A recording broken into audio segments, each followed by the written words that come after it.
Welcome to the Back Row Fantasy Show with your hosts, Jeremy Barker, Aaron Arms, and Chad Niddle.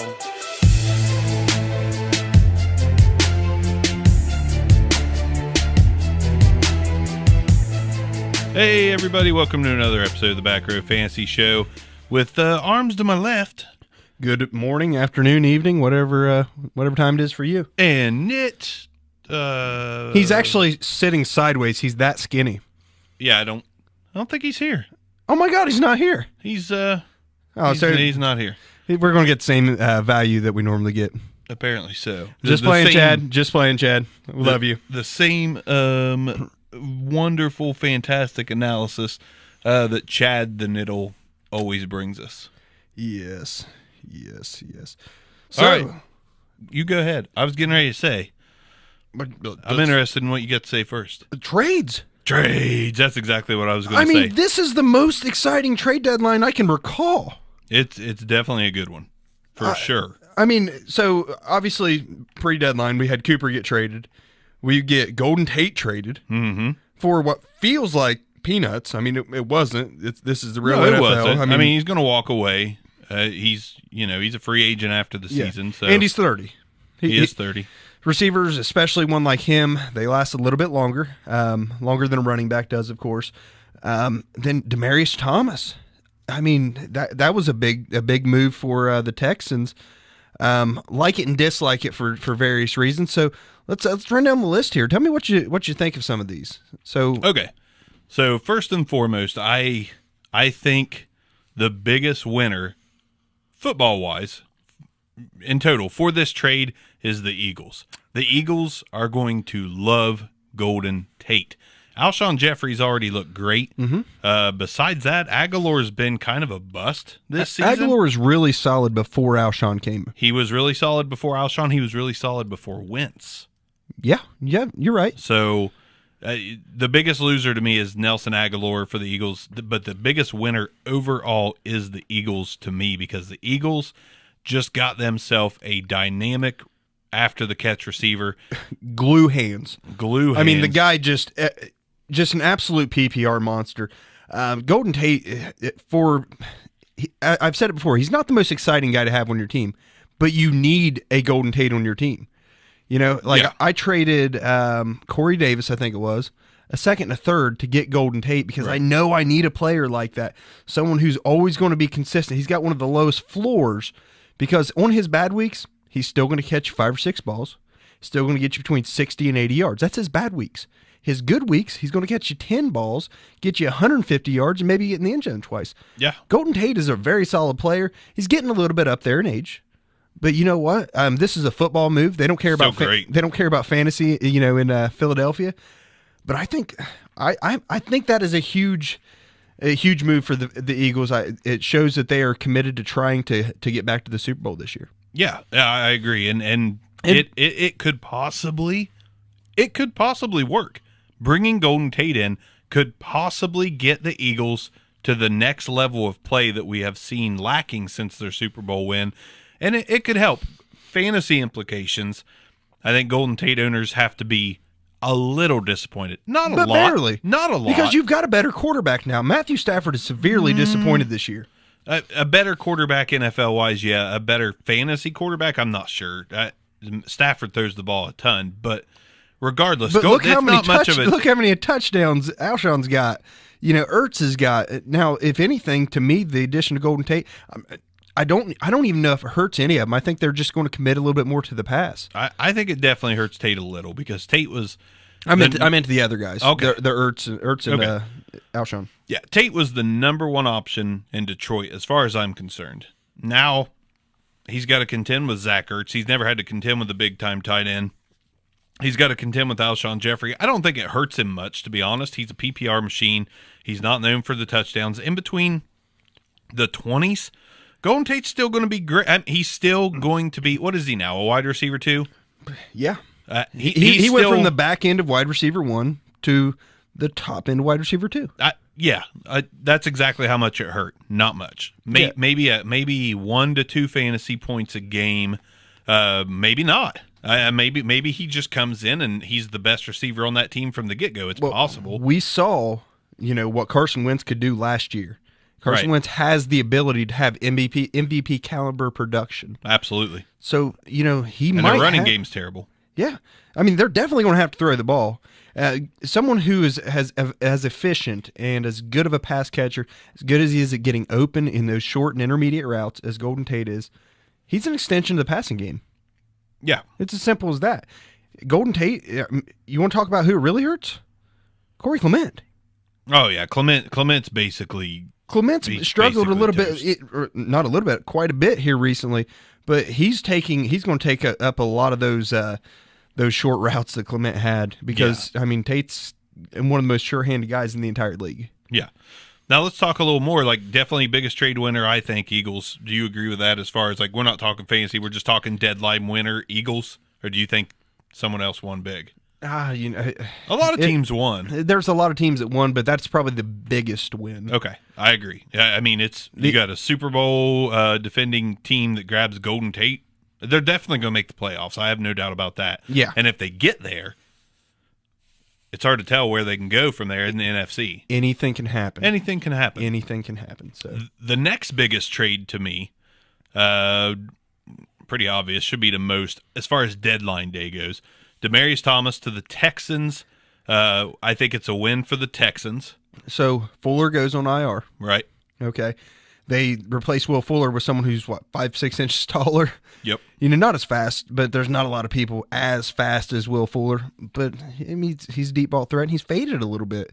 After his hot start, he kind of faded and never really got the full chemistry that he had at times last year with Deshaun. Right. So I'm with you. I think that is also a huge win. Yeah. The Texans are good, not great. They look good. They're contending for the division, possibly winning the division title. Yeah. I kind of like the move in a way that Will Fuller was your deep threat. Nook is your go-to guy. If Demaryius Thomas can roll back the clock just a little, you got two go-to guys, not just a two deep shot downfield guy to complement Nook. You've got two consistent, sure-handed, 6 foot plus. Yeah, I mean, get up. And Kuti could maybe be the big-handed. Yeah, if maybe. anything, I think Kiki Kuti could be the most dangerous slot receiver going forward in the league. I mean, once you have with teams contending with those other guys, exactly, you're going to have to contend with those guys with, both Nook and Demaryius Thomas. I mean, Kiki Kuti's shown whenever he gets a chunk of playing time and a majority of the snaps. I believe it's if he's over 20% of the target shares, he has a top 15 week. Yeah. I mean, Kiki Kuti he's a very good receiver. I actually, if anything, I felt like it initially. I'm like, oh man, this just kills his value. But did it? Do they run the same type of routes? No.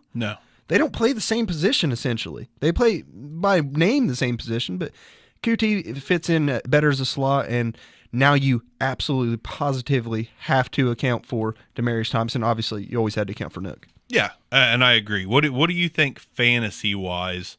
What does this do for Demaryius Thomas fantasy-wise? Are his owners happy? Should be. I agree. He went from being the number 2 option. He should have been the number 1, but the number 2 option with Case Keenum, who is can't support more than one, apparently. Case Keenum's about the 21st, 22nd best quarterback in the league. Maybe. I mean, I'm just probably without looking at this stack ranking. That's about where I'd slot him. That's where he feels right. All right, bottom 3rd. To Deshaun Watson, who at times last year looked like possibly the next wave of a great quarterback. He looked like somebody who had every opportunity to change the way the game was played, so to speak. Right. Deshaun Watson's got all the ability in the world. He's a winner. And he could get it done with his legs and his arm, and you add someone with the caliber of Demaryius Thomas onto that team. Now Demaryius has a better quarterback delivering in the ball, and he's not the focal point of the offense, which is now actually a good thing. I mean, who's going to draw the number 1 coverage?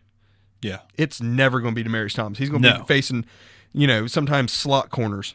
I mean, he's not going to be facing the 1A cornerback anymore. Yeah, and maybe, a change of scenery for Demaryius Thomas and a shot at the playoffs and a shot at another title. we'll kick him into high gear, and he'll pull out some old Demaryius Thomas-like tricks. Like, he's still a pretty solid receiver. And I think that if you own him in fantasy, you got to be pretty happy right now, because I think he goes from a wide receiver 4 to a back end wide receiver 3. Yeah. So I think now you may be forced into a situation where in redraft you want to play him as your flex. And if you're playing Dynasty, it's going to be a great bye week guy and possibly a starter down the stretch for you as a wide receiver 3. So that's how I feel about Demaryius. Let's move on and talk. You have something else? Well, I was just going to say, I mean, he's like wide receiver 30, 31, something like that right now. Right. He only has 402 yards on the season. It's still pretty decent halfway through the season. I mean, you're pacing for a 800-yard season, more or less. I mean, there's a bye still coming up, but right. pacing for an 800-yard season. If we give him, another catch a game, another 10 yards a game, yeah, you're getting back towards that 1,000-yard season. And, I mean, that's generally good enough to get you right around that, top 15-ish, especially with someone his size who's also a red zone target. Yeah, absolutely. I agree. And the next one, trade-wise, and then we'll touch on the IDP trades. This to me, best bargain. This was the best bargain as far as the trade deadline goes. I still think very highly of Ty Montgomery as a runner, a receiver, and just an all-around good gadget player. And I think he can be a lot more. He's built for a lot more, but the Ravens got him for a 7th-round pick, not even 19, 2020. Because he can't follow orders. Whatever the reason is. Don't take the ball out. But how many times have we heard that Ty Montgomery is a player that doesn't listen to his coaches? This is the first time, to my knowledge. He literally got tackled in college by his own teammate because he did not follow orders. Okay, didn't know that. Yeah, there was a video of it online. I didn't know it either until today, and I'm like, I didn't know that. He, but we haven't heard about it. The fact that we didn't know it means it must not be that big of a story. What it amounted out to be is they didn't need him. They came to the conclusion that Aaron Jones with Jamal Williams as the backup is the answer. Okay. Which I agree. They're right. I agree. They're right on that aspect. Both teams won in this deal. And you now have you don't have if Aaron Jones struggles. Well, Ty Montgomery a couple years ago, he was a great PPR asset. Okay. Yep. No one breathing down his neck. He's a PPR guy.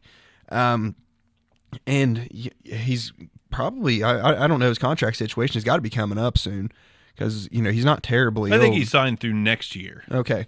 So you factor in that, and like the Ravens, they need a little bit more dynamic. And he's also, if this was college, he'd be listed as athlete. He's not a running back. He's not a wide receiver. Which, I mean, what is he? He's an athlete. He's basically... I think he's what you want. I think he's whatever you want him to be.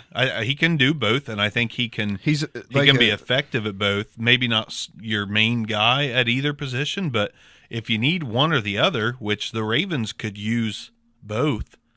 I mean, Michael Crabtree's been fine. John Brown's been fine. Willie Snead's been okay.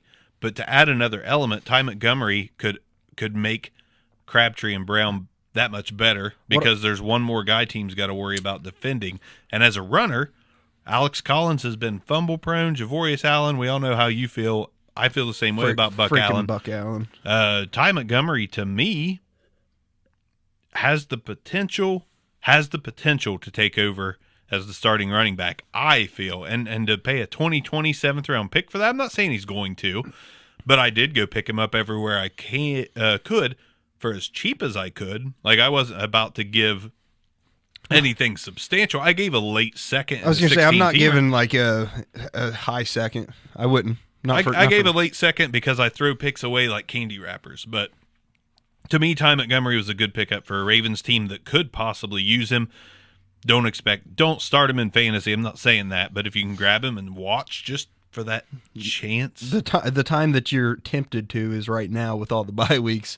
Exactly. Like, let's get Ty Montgomery. No, don't. That's not when you're going to want to do it, though. But they don't have a pass catching back, and they wanted to use. Please help me here. No, before him, Danny Woodhead. Oh, yeah. They wanted to use Danny Woodhead as that 2017-18 caliber pass catching back out of the backfield. Injuries mounted up. They don't have anyone like that. Retired. Ty Montgomery could be your late season James White. Yeah, I mean, Could be. I just never liked what Ty Montgomery brought to the game. Like he's a wide receiver out of the backfield. Okay, that's cool and all, but to me, I just never saw anything that was impressive with him, like making anybody miss. I never saw impressive breaking tackles. Like I saw some tackle breaking when he first came onto the scene as a running back. I don't know. What he did left a lot to be desired in my eyes. And I think, if anything, this just ends up being it's a leech on Alex Collins in the worst sort of way. Yeah. I mean, at Ty Montgomery's high point, he had 800 total yards and 3 touchdowns. Yeah. Like that is his career year. That's nothing for anyone to be afraid of in any sort of fantasy aspect. He's a change of pace guy for Alex Collins right now. Whenever Buck Allen's in third down situations, they're going to run Alex Collins out on Ty Montgomery out on the field to give Buck Allen his breather whenever it's the 2-minute drill. I mean, right. I'm not concerned about, and I don't want him. I don't want him on any of my teams. Like there was never enough production there to want him. Why want him now? If you have a roster spot, I think he's worth grabbing. I'm not saying to drop someone good on your team to go out and grab him, but I like this. I like the cheap grabs to see what happens, but. Probably not much, but also my fantasy league has his college listed as Stanford. I saw that. I actually saw that too because when Stand. With that being said, he's only 25. He'll be 26 next season. Right. He is a young guy. Would you stop that? Sorry. Stop it. Leave me alone. I can't stop. He's fiddling with my mic over here for the non-YouTubers. That's what I do. But no, I'll pass on any time Montgomery shares. Okay. Defense. We had Clinton Dix traded to the Redskins for a 4th, which is great move, Redskins. Great move, Redskins, but why Packers? You're still in it. I'm kind of confused. I hate to roll it back, but I'm really confused at the Lions and Golden Tate. I know they weren't going to get much for him, but they must really be convinced that Brandon Powell is going to be good in the slot or TJ Jones. Because the Lions are in it. They're in the hunt. So what? Like you're basically giving away a little bit of your edge by trading Golden Tate. Lions look good. I agree that they are giving away a little bit of the edge, but they weren't going to pay him. Maybe they're looking at it like, listen, are we in it? Can we make playoffs? Sure. But we know we're not going anywhere. Give Kerryon Johnson another year to mature. Give the rest of that team another year to kind of come into their own. Kenny Galladay another year to season. Finally with a full-time role. And Marvin Jones he's good. I'm not saying he's definitely not great. He's good. He's good enough. Yeah. Is what he is. They apparently see enough in Kenny Galladay to feel comfortable moving on from Golden Tate. And, why have 3, premier type receivers? Right. And I'll tell you one more big winner, and we'll go back to Clinton Dix. Kerryon Johnson is a huge winner in this trade as well. There's going to be, I think it's 27% of the targets is what Golden Tate was commanding. Now is Brandon Powell going to get 27%? No, I don't think so. Kerryon Johnson's target percentage can go up dramatically, and you could see a little more Alvin Kamara-like games out of Kerryon Johnson receiving out of the back. I'm not calling him Kamara. I'm saying that style where he gets 13 to 15 carries and 8 targets. I caught limited games from him in college, but it seemed like he caught the ball well out of the backfield. Who? Kerryon Johnson. He's caught the ball well for the Lions, for sure. But, it's like I haven't got to watch a ton of Lions games. I mean, this is southeastern Ohio. Why aren't you watching the Lions? I watch them when they're on. You should watch them when they're not. I don't have the Sunday ticket. You should watch the Lions when they're not on. I'm not a Lions fan. But you should watch them when they're not on. So watch highlights of the Lions? Yeah, sure. Okay. Typically, the only reason I'm watching the Lions is be like, did Galladay score? Did Tate score? Oh, nope. Okay, turn off these highlights now. Oh. But no, he's not going to be Kamara-like, but kick in 1 or 2 more receptions a game and it only increases the value from he's came up a lot in the past, 5-6 weeks. And it is still scary because the Lions, the way they play offense, he could disappear for games at a time. You just don't know. But I do like the trade as far as, it goes for Kerryon Johnson possibly catching like he more did passes. last week, by the way. Yeah, exactly. God. So, Clinton Dix, great trade for the 5-2 division-leading Redskins. Again, I know the Packers had to sell if they wanted anything for him, but man, the Packers are still in it too. And HaHa Clinton-Dix has been one of the best safeties in the league this year. I mean, whether he's a stat sheet stuffer or not, the guy is a good safety. You know, I don't know when the last time Alabama put out a terrible safety was, but it certainly wasn't HaHa Clinton-Dix. So, I mean, hey, cool, good move on you, Washington. No doubt. And the last one, Dante Fowler traded from the Jags to the Rams for a third next year and a fifth the year after. And big the rich price. get richer. Yeah, the Rams are like, you know what, we don't need picks. We've got a team that's probably going to be dominant for the next 7 to 10 seasons. Let's go grab Dante Fowler and see what he can do with a full-time role. Yeah. Probably a lot. Oh, by the way, just one question. So with his, because DJ Swearinger's had a good year. So to go back to the Redskins, right? Like opposite. I know. Confirmed so as playing opposite. They're putting him as okay. I was just curious because they've both, I believe, traditionally were free safeties. So I was just curious as whether or not they were going. I'm like, man, you can't do that as a depth move, right? Like that's the ballsiest depth move I've ever seen. I mean, although HaHa Clinton-Dix does have the ability to cover in the slot as well. So right, yes, he does. But great move on the Redskins, who get the lowly Falcons defense this week. Let's see if they can go 6-2. I'm very interested in this Adrian Peterson-led offense. I don't understand It's crazy, isn't it? Well, I mean, someone drug test this guy. What is going on with AP? He is basically the god of war disguised as a football player. It's wonderful. But let's dig right in. I don't have sound effects this week because we've been trying some different stuff out with the studio. Tried a different mixer. Wasn't working. We went from we got this $350 mixer, plug it all in. Nope, going to stick with my $100 cheapo Behringer. It sounds better, less noise. So no noise sounders this week, but let's start talking about some of our not so obvious starts and sits of the week. It's the not so obvious starts of the week, brother. There, that's the sounder I'll give you. Arms, give me somebody that you love as a not so obvious start of the week this week. All right, so I'm going to start with running back. He's actually had 2 really solid games back to back. It's Lamar Miller. We tooted Lamar Miller's horn and we got away from it. It's like no, it's just not going to happen. But back to back weeks, he's went over 100 yards and had a touchdown. This week, he gets to face the 3rd worst rushing defense in the league. The Denver Broncos have allowed over 1,000 yards on the ground. 7 touchdowns on the ground and 2 more through the passing game to running backs. So the 3rd most fantasy-friendly running back defense in the league. Give me some Lamar Miller to feast this week to probably break 100 again. I'm kind of jealous on that one. I'm going to give you my not-so-obvious start of the week at running back, the muscle sloth, Doug Martin. In tonight's game. You can't do this. Ain't going to be out. No one's going to hear this. Come on. Oh, let me do it. Call your boy. The boy from last week. The man. I just wanted to call. No. Hey, you're right. No one's going to hear it. You're right. You can't call something. People, by the time they hear this, they're going to be like, well, he's already rushed for 85. That's not going to happen. Here. That's not going to happen. But he's already rushed for 85 yards at halftime. I'll call my boy since this won't be released until probably midway through the Raiders and Niners game.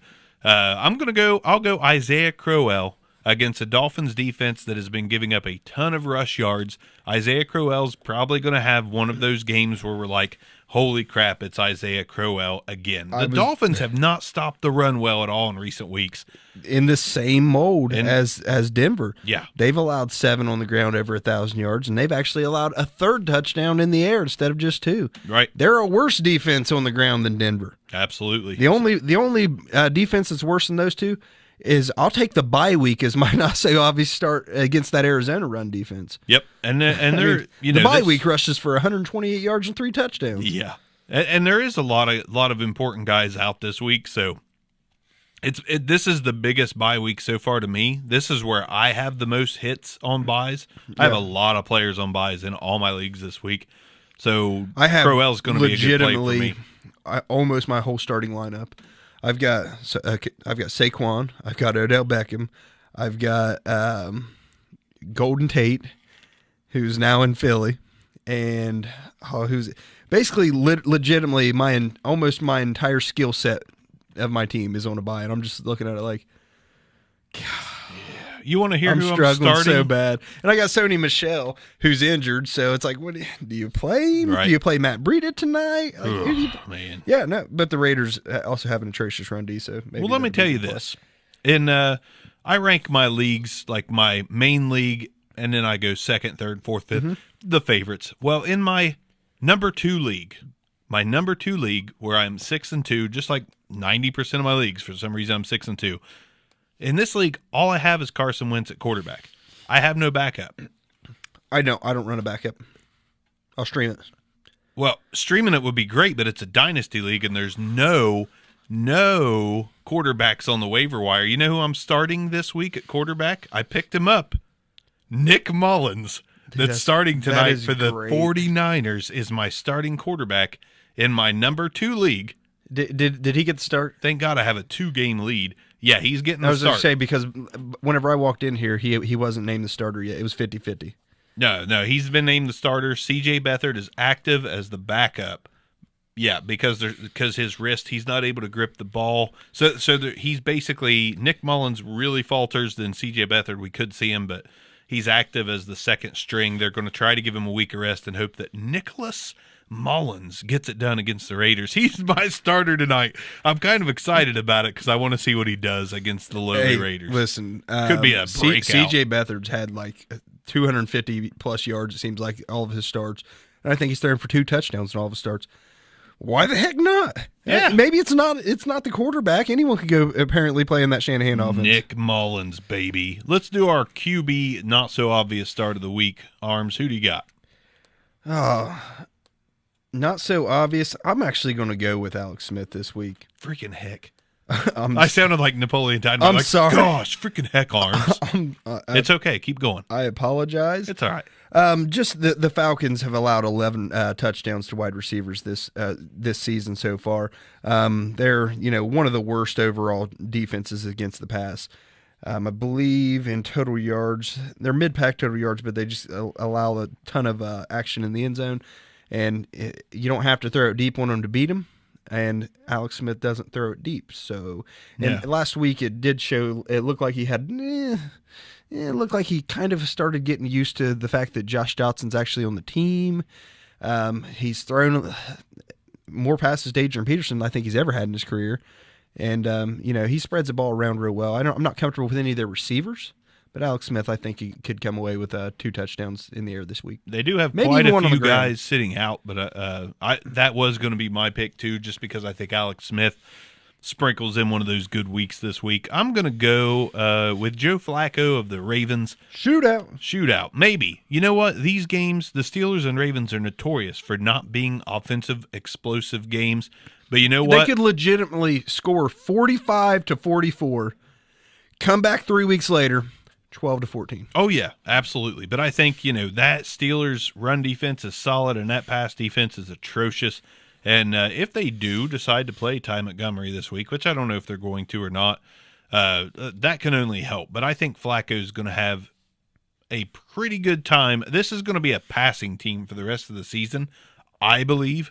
And I think they're going to put it on display against the Steelers this weekend. Joe Flacco, my not-so-obvious start of the week in a week where if you don't have an elite quarterback, you don't have one this week. So Flacco is definitely streamable or playable in Dynasty this week. Nice. So moving on over to the old WRs. Give me some WR action. All right. Not so obvious wide receiver start of the week. Someone I never like starting, but you probably should more often than you don't. Devin Funchess. Funchess playing against the Buccaneers this week. Buccaneers very, very pass-friendly defense. Funchess always makes me real quiet. I don't ever know how I feel. 13 touchdowns, 115 receptions allowed so far this year. They actually have the most receiving touchdowns against him for the year. Now, let's also be clear. Several of those are to tight ends. All right. Right. But Greg Olsen just doesn't necessarily look like himself, and Devin Funchess is basically a tight end. So give me some Devin Funchess this week. Devin Funchess. I'm going to go way off kilter. I'm going so far into left field. I'm talking far.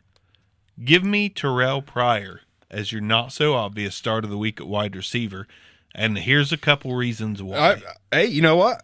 Let's do it. Tell me about some TP. I know you love some TP in your bunghole, but I'm talking about Terrell Pryor. I love Terrell Pryor. You know that. Listen, they're starting Nathan Peterman this week, okay? And Nathan loves – and Terrell Pryor was on a different team last week. Is that where you're going with? No. Oh, okay. Because not at all. I just know how he likes to throw to the other team.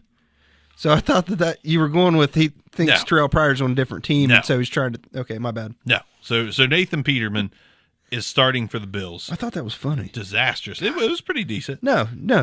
F you, man. Okay, F fine. So Nathan Peterman's starting for the Bills, and when Mr. Coach McDermott was asked if Terrell Pryor would be playing any quarterback, he had a very non-responsive answer. He did not answer with a no. He answered with an open-ended. And listen, the Bills, they tried everything they could to hang with the Patriots. They brought out weird plays from the playbook, trick plays. They were doing anything they can to try to stick with it and in it.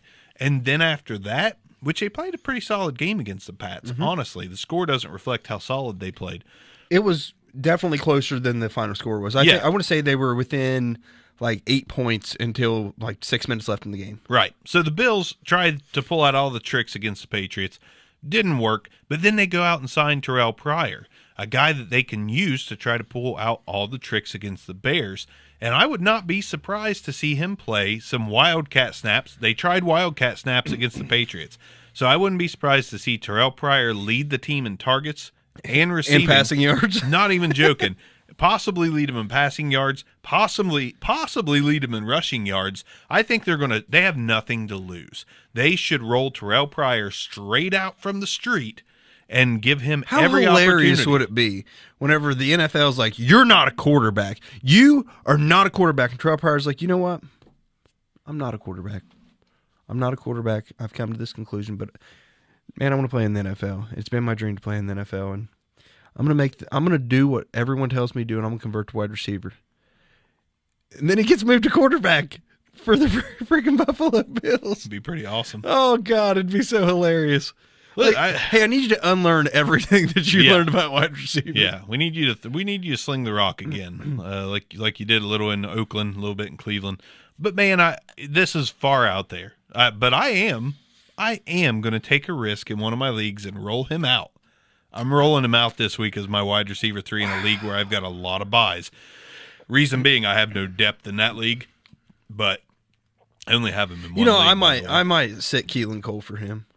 That's not a terrible decision. Keelan Cole struggled since like week 3. Basically, glad I could help you out this week. No, if you want to know how you want to see a player regress, convince someone in my league to trade them to me. Yeah. Keelan Cole, Golden Tate. Sorry about that. Once again, F you, Barker. F you. Sorry. But yeah, Terrell Pryor, I have hopes that he will at least be fantasy relevant this week, and it's probably my favorite pick of the season because it's Terrell Pryor, it's the Buffalo Bills, it's possible quarterback, running back, wide receiver mix-up for him. Tight end arms. Who you guys are not so obvious tight end start of the week? Came back from injury. I know I just said a minute ago he's not necessarily his old self. Right. But back-to-back weeks, Greg Olsen has had a touchdown. Last week he had, I want to say, 5 catches, something like that, for 4 catches for 56 yards and touchdown, but on just 4 targets. That has been Cam Newton's favorite target in the past. Right. In the previous 2 weeks that he's had over 8.5 points. So, give me some Greg Olsen against a excessively porous Buccaneers pass defense against the tight end. All right. I like that. Okay. My not so obvious tight end start of the week. Not exactly. Man, I should call Cam Newton as my quarterback start. And y'all know I hate some Cam quarterback. I know you do, but I'm going to roll with fresh off of the short-term IR. I think Ed Dixon of the Seahawks is a fine tight end play this week. Not one you could have tons of confidence in, but listen, Russell Wilson has shown that he can make no names relevant. This David Moore guy is looking pretty solid. Never heard of that chick. No. And Doug Baldwin still ailing. Tyler Lockett, though he is much improved, is still hit or miss. I expect Ed Dixon to get plenty of targets this week, and I think he can come down with the line of 4 for 65 and a touchdown this week. Nothing crazy, but like we've said a million times, and I don't want to get started on it, but I can't help but say it, the tight end landscape means you can start a guy like Ed Dixon. I know. I've just we say it so often. We say it so much. But God, it's so true. It's true. It's so true. Absolutely true, sadly. But Ed Dixon, he's one of my favorite plays this week in leagues where you're having bye week issues. Go get you some Dixon. Excuse me? Huh? What was that? Nothing. Got any not so obvious IDP guys this week, Arms? Not so obvious IDP guys. Well, give me one moment. I'll get the old game slate rolled up. I'm going to go with Demario Davis, linebacker for the Saints. Getting bowled over several hundred times this week by Todd Gurley. The problem with him is the Rams are just going to milk out the clock, and poor Davis is going to get he's going to have a bruised chest cavity by Monday morning. A bruised chest cavity. Yes. And yourself? You got any linebackers? Any LBs? I do. In Houston, the Texans have a guy out, one of our favorite guys in the world, Zach Cunningham. Looks like he's probably going to miss a few games with it was Anthony Hitchens with the ribs. I can't remember exactly what Zach Cunningham was going to miss for, but Bernardrick McKinney is probably going to pick up a lot of slack in place of Zach Cunningham. So if you haven't been starting McKinney, I think this week is a great week to throw him out there. He's been putting up a pretty solid season anyways, but that's because of 3 out of his last 4 games he's been in double-digit points. Before that, he was 7, 5, 9. He's gonna put up some good numbers this week. Zach Cunningham out. I think you can lean on McKinney. He's a pretty good player. It just so happens to be there's a lot of good players on defense in Houston, on the line and the linebackers. But McKinney's going to get it done for you this week. I'd start him with confidence. Nice. Do you have anyone on defensive line? Unfortunately, I don't. Okay. It's super tough to call crazy starts on the defensive line. If I had to give you one, I would go ahead and throw out Emmanuel Ogbah for the Browns for no reason. It just feels like we call Ogbah or Ogunjobi. Did I say Ogbah? I meant Ogunjobi. Or did I say Ogunjobi? I meant Obamufawara of the Ravens. Isn't there a guy that sounds similar to that name on the Ravens? Obamufawuka? Or not Rhinosaur? Not really. I'll stick with some Emmanuel Ogbah. I think Patty Mahomes is going to be looking to get away from Myles Garrett. Myles Garrett and Ogbah blindsides him for 1 sack to give you a not so obvious start. Gotcha. Just keep an eye out for Danielle Hunter. Everson Griffin. Griffin, I believe he missed a few games. He's kind of getting back on track. So both of those guys in the Lions game, Matthew Stafford's not looked quite to Matthew Stafford standards this year. So look for them to get after the quarterback and, maybe come home with one. And that's by the third quarter, it's going to be pass rush heaven for both of them. Yeah. Not so obvious start of the week. Safety, I got one for you. Justin Reed of the Texans, slowly emerging as a top performer for them. Talking Texans defense, there's a lot of guys you could plug and play. Justin Reed's been steadily getting better in his rookie season. Roll him out with confidence this week. Give me Tedrick Thompson. Tedrick Thompson is the replacement for Earl Thomas. I talked about him a few weeks ago. Oh, Earl. I miss Earl. Anyway, so he had a stinker sandwiched it between 2 double-digit weeks. So he went 14.5 against the Rams, 4.5 against the Raiders. Comes back with another 10.5 against the Lions. The Lions like to throw the ball. The Chargers like to throw the ball. And I believe Tedrick's going to be the benefactor of several downfield tackles on Mr. Keenan Allen and Mike Williams, BMW. Big Mike Williams. BMW. Let's go with some... Ooh, yeah, it's the not-so-obvious sits of the week. I hate doing the sounders without the sound because I'm just so terrible. Hurts my heart. Who you got? Let's roll the opposite direction. Let's go down the fantasy line, as Nit would call it. Who's your not-so-obvious sit of the week at quarterback? Not so obvious sit of the week at quarterback. Oh, God. All right, it's Mr. Trubisky. Mitch. It's not terribly difficult. The Bills have the ability to stop the pass. I don't know why. They're a terrible team, but I don't know whether it's the other teams don't need to pass on him, but Tom Brady looked like a mere mortal.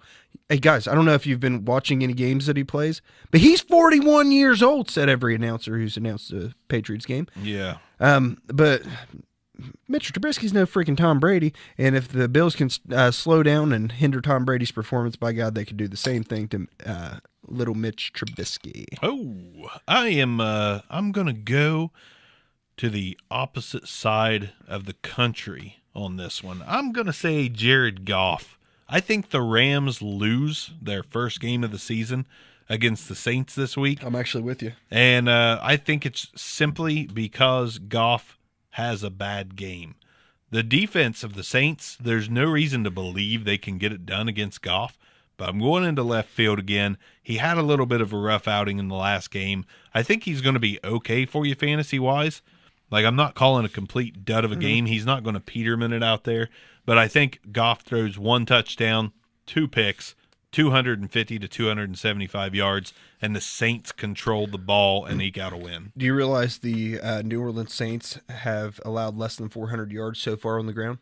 Yeah, because they don't have to worry about the ground. They have allowed 4 touchdowns to running backs on the ground, period. So that is the defense. You can pass against them, but you're definitely not running against them. I think you could run against them if you weren't behind all the time. The Saints are putting teams behind. But the thing is, Todd Gurley's can do literally everything. So Truth. So the Saints are a little bit better defense against certain aspects. They're not just a train wreck all over the place, I guess is my point. Right. Nope. Feel you 100%. Not so obvious sit of the week at the running back position. Man, I really want to say Todd Gurley, but I'm not an idiot. You can't do that. I'm not. No one's going to listen to you anyways if you do that. No one. Okay, here's a challenge. If you have if you've sat Todd Gurley at all this season. Stop playing fantasy football. Do that, but also let us know on Twitter. Tell us your story about I want to know freaking why. Why you sat Todd Gurley. Because I really believed in Dalvin Cook. No. Seriously, if you've done it, hit us up. Tell us why you've sat Todd Gurley. We need to know. We have a right to know. We have a right to know if you sat Todd Gurley. Right. We won't tell him. Your secret's safe with us. Who you taking? All right. The biggest sit, the only player, just so we're clear, that the Buffalo Bills have is LaShawn McCoy. Right. All right. 3 out of the past 4 weeks, he's went double digits, and 4 out of the past 6 weeks that he's been active, he's been double digits. Guess what the Bears haven't done yet? Allowed a rushing touchdown. The Bears. The Bears have not allowed a single rushing touchdown. They have allowed 3 through the air, and that is part of Shady's game. But I'm staying entirely away from Shady McCoy this week. If you've got to start him, I'm telling you right now, I'm not even joking. Give me Trent Cannon. Ooh. Like, I will take there's a litany of players I'm taking over Shady McCoy right now. The Bears, 0 rushing touchdowns. None. 0. Nil. Nada. That is ridiculous. So, sit Shady. Sit in the Shady. All right. I'll give you another one if you need one in a minute. Nah. Yeah, well, niff. All right. Here's another one. People are still high on my sit of the week at running back for some reason. I haven't really seen him do as much as he should be doing. But Tevin Coleman for the Falcons. That was gonna be my other one. High five to that. All right. Yes, that was the most awkward high five. Let's do it right here. Super weird. In between these boom mics, it's like, don't hit my mic. Don't hit my mic. Yeah, Tevin Coleman hasn't done as much as he should. He has not run away with that job since Devontae Freeman went down. Honestly, if I'm the Falcons... Everyone thought that was going to happen. I know. I thought it was going to happen. I still can't trade for the guy, and the only reason I've tried is because I own some Ito Smith shares, which I'm going to say right now, give Ito Smith the ball more. Free Ito. He hasn't shown a ton either, but give him some carries and see if he can. I was going to say, whenever you give the guy 4 or 5 carries a game, it seems like. Yeah, it's hard to show out on 4 carries unless your name's Nick Chubb. So a workhorse with 3 carries. Right. So Tevin Coleman, I sit him this week. I start AP if I can. I start carry on Latavius Murray. I'm looking through the teams. I'm starting just about every running back I see before Tevin Coleman until I get to the Bills. Bills. No, that's it. I mean, he is by far and away my sit of the week. And the Washington Redskins have allowed 418 yards on the ground and only 4 total touchdowns running back so far this year. Mr. Statistician over here. It helps. It does. Always. It helps. I mean, I'm backing your argument. I love it. I'd rather argue with you than prove you right, but you're right. Thanks. Wide receiver arm. So you guys did not so obvious start. Sit. Not start. Sit of the week. Wide receiver. I'm going to get beat up. Oh, no. Stephon Diggs. Oh, okay. That's not so bad. Even if healthy. That's not if so active. bad. Stephon Diggs is playing against a Detroit Lions team that is, to date, allowed less than 1,000 yards passing to wide receivers. Okay. As of right now. Not 1,000 yards passing to receivers. And he didn't practice today. I'm sure he'll still play, but he's going to be nicked up. Yeah. So absolutely stay away from Stephon Diggs. Kind of like it. That's all. Kind of like it. I'm going That's to all go. I've got to say about that. No, yep. I'm going to go Cortland Sutton as my not so obvious sit of the week. I will fight you like a man right now. Listen, the fantasy expectations are so high. Cortland Sutton could have 125 yards and 1 touchdown, and you'll be disappointed. Like most pundits. I don't know if I'd be disappointed. No, but most people's expectations like Cortland Sutton is going to be Demaryius Thomas in 2014. Right. Stud. But I'm sitting him. Reasons why I think Emmanuel Sanders is going to have an absolutely huge week against the Texans. Cortland Sutton is pretty good, and he's ready for prime time, but I don't think he's going to bust out from game 1 of no Demaryius Thomas. I think we're going to be really excited about him, expecting a ton, and I think he's going to give you under 100 yards this week and no touchdowns. I think that Emmanuel Sanders is good for a score. I think that maybe Lindsey's going to have a good game, and then somebody obscure is going to score a touchdown for the Broncos in what will be a 17-point effort, I believe, for them. And Cortland Sutton won't be getting any of that big fantasy action. I'll buy it. Thanks. I'll buy it. No. Give me some tight end action. I love me some Cortland Sutton. I love him too. He's going to catch 5 balls this week, 100 yards. He's getting into the end zone. Okay. He's better. He's just. I'm not saying he won't. He's just a younger Demaryius Thomas-like player. I'm not saying he won't. It's just my call that I don't believe it's going to happen right out of the gate after the Demaryius trade. You know what? It's okay. Next game, it's maybe okay. blows It's up for 2 okay to be touchdowns. wrong sometimes because you're going to be wrong. All right. I can't wait for the next episode of this show after Sunday. Yes. So give me your tight end. Not so obvious sit of the week at tight end. Well, Then we'll wrap up these game calls. At a quick glance, there's basically only two defenses that have not allowed a passing touchdown to a tight end yet. Okay. All right. One of them's the Titans. The other one's the Green Bay Packers. Green Bay Packers this week, who do they play? Patriots. It's your Patriots. Rob Gronkowski is not the Rob Gronkowski we all expected. Doesn't seem to be. I mean, we're talking legitimately 3 years ago. You pick Rob Gronkowski first overall, and people are like, I can buy that. I'm not saying it's a great pick, but I could buy that. I'm not mad at you for doing it. I don't think you're a complete idiot for doing that because you're dominating the position. Sit Rob Gronkowski this week. He's not getting to the end zone, boys. And he was not that good last week.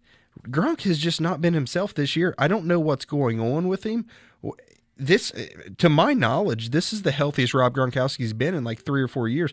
Does he need to be injured to be effective? Twice this year, he's went over 90 yards. That's it. 1 touchdown. 1 touchdown on the year. Whenever you have Rob Gronkowski, you are dependent on touchdowns to win you weeks.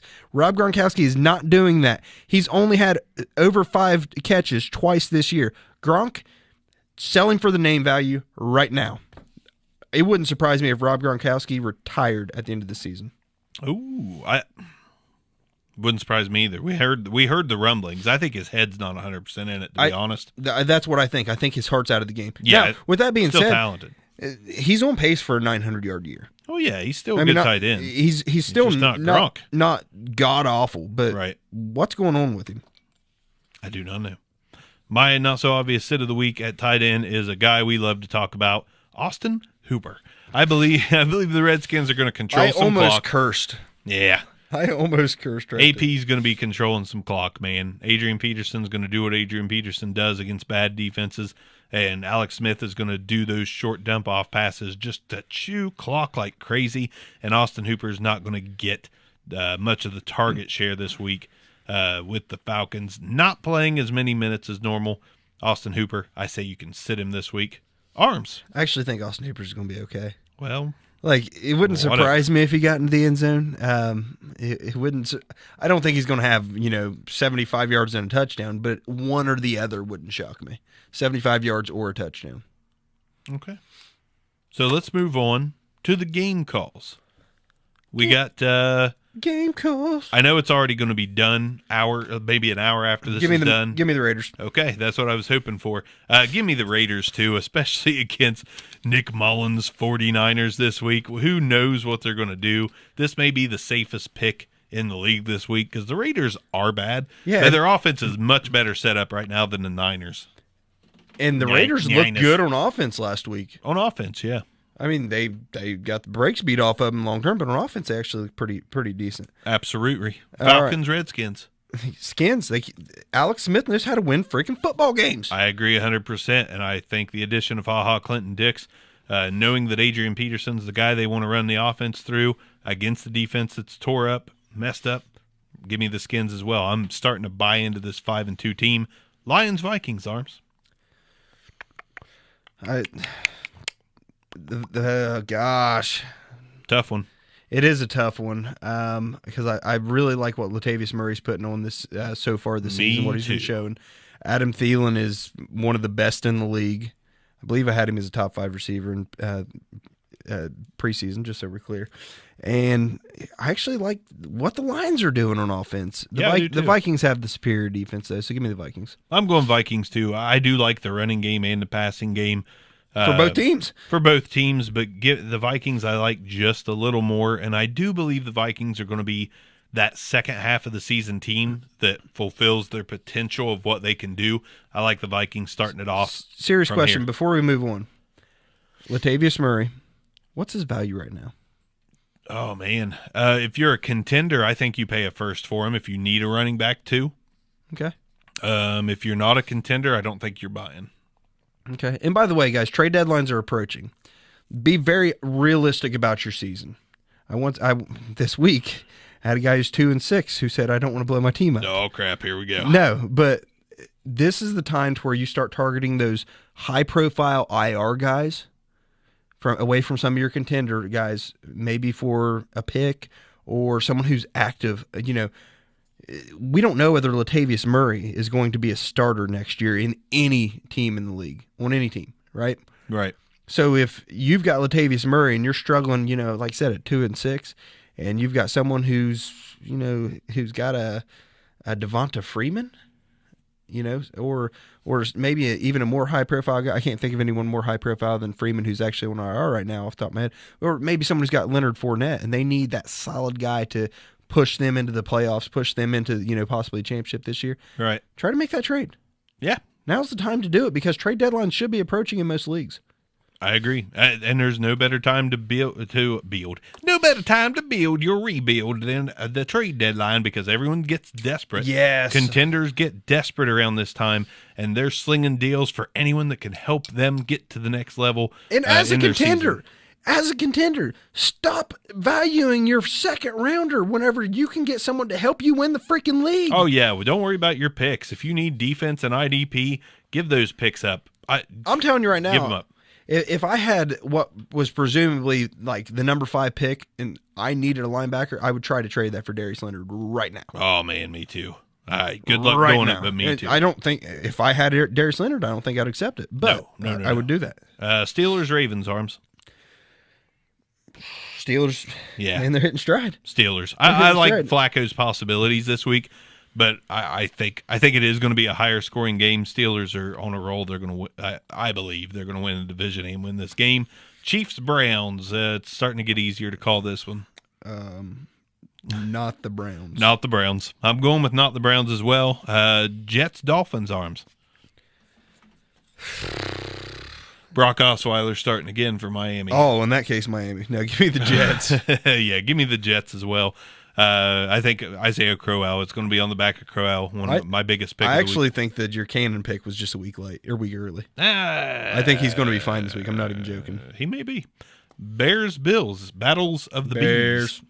Give me the Bears. Bears going away. Terrell Pryor making it interesting, but give me the Bears. Actually, I think it might be an interesting game from an overall scoring standpoint. It could be a fun one to watch defensively. Yeah, because the defenses aren't bad. I mean, the Bears are obviously good, but the Bills aren't bad. Bucks, Panthers. How much is pirate corn? Pirate corn? Mm-hmm. What the heck is pirate corn? It's about $1 Ah. Fitz magic, baby. Give me the Bucks. Oh, I like the Panthers a lot. I think they're going to continue to trend towards that winning season. I like the Panthers in this one. I think Cam Newton is going to get it done, and Christian McCaffrey's going to have a good game. Give me some Panthers. Chargers and Seahawks, Mr. Arms. So Russell Wilson has just looked like Russell Wilson again, hasn't he? I mean, last few weeks, I want to say he's had 2 or 3 touchdown weeks, but this Chargers team is just too much. Don't kid yourself, anyone. Seattle, if they're piecing it together, they're okay at best, but the Chargers are probably the 3rd or 4th best team in the league right now. I don't disagree with that. I think Chargers are going to be just fine. I don't think it's going to be a blowout. It's going to be a close one, but give me the Chargers. Texans, Broncos, Arms.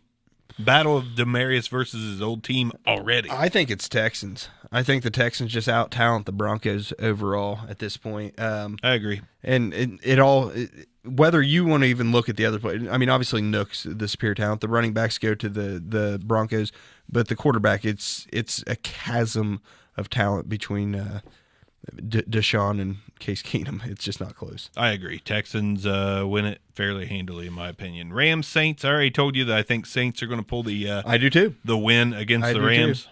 I actually thought I was going to come in contradictory to everybody, but no, I'm going with the Saints. They're a better team. Like, they've got really high points, really solid facts about their defense, and you can't beat. If you got to say Jared Goff, you have to beat me in the air. That's it. Right. I think that's the only way you can actually beat the Rams. Okay. Can he do it? Yes. Yeah. But I think that's the only way you can beat the Rams is make them have to throw.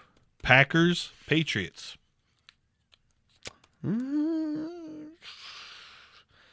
If Sony Michel plays, I'm liking the Patriots, but give me the Packers. I'll go Packers solid. I'm still not thinking the Patriots are that great. I'm going to go Packers on this one as well. You're such a Fins fan. It's not That's just the that. Fins fanest thing to ever say. It's not just that. The Patriots are not dominating people this year, which means they're susceptible to a loss or two along the way. They've already lost 2. I know it was early in the season. I think this is where you can tack on their 3rd loss. Give me the Packers. Aaron Jones is going to have himself a good game with no Ty Montgomery looking breathing down his neck. Titans, Cowboys, Arms. Give me the boys. Yeah, I think it's a fairly easy pick. They are honestly a solid team. As much as we're not big Dak fans, but we get Dak, we get some Amari Cooper this week. The addition of Amari Cooper can only help. It can only help, and I think the Titans just are so overmatched on offense by every team they face in the league, not named the Bills. Cowboys all day long. Pretty much. Yeah. It wouldn't surprise me if this week Zeke had like legit 180 yards on the ground. I don't know about the ground game. I think they might try to establish themselves with Amari Cooper, and the Titans have a good run defense. Unnecessary. It is unnecessary. I mean, win and run the clock out. You don't have to do anything more. Sowed away at the lead. Basically. Right. For literally 3 quarters. When you're up 21-0 at the end of the first, keep running the damn ball. Well, there you have it. A nittleless episode done by your 2 favorite hosts, Arms and Bark. Obviously, the 2 favorite hosts. Yeah. The OGs. And we come in at under an hour for the first time, and I don't know how long. Yep, just happened. But only if we end it now and don't run 30 seconds over. Hey, this is Bark. I'm out. Good night. Good night. This concludes another episode of the Back Row Fantasy Show. Thanks for listening, and be sure to give us a review.